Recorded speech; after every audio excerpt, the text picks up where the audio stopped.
אנחנו נראה לכם היום איך מתלבשים, איך עושים לבית ספר בימי שישי. כמו שאתם יודעים, בימי שישי מתלבשים, מסתרקים, מתייפייפים, אז נראה לכם איך מתלבשים בזול וביופי. קודם כל נתחיל בלק. לק, איזה צבע שתרצו.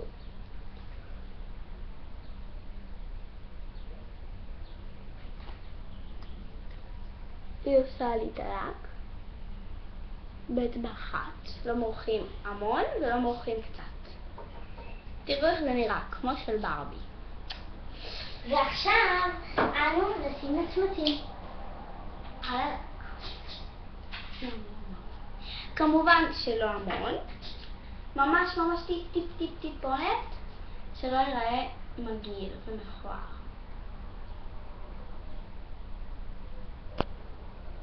טיפה, בקושי תראו, אבל אתם תשימו. אני אנסה להראות לכם, אבל בקושי רואים.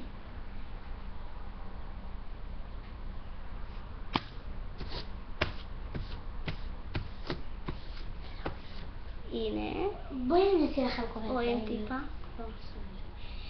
הנה, רואים טיפה. אוקיי. ועכשיו נראה לכם איך מתלבשים. נתחיל בבגדים של חברתי הטובה, נועה. תראו. היא לובשת חולצה מהממת ליום שישי, והיא תסביר לכם איך עושים את זה. אז ככה. שמים כפייה, לא עולה הרבה, 20 שקל. 20 שקל עם הציור, וזה נראה מהמם. תראו את המכנס. והמכנס קניתי בביג שופ. ויש לי גם גוזייה.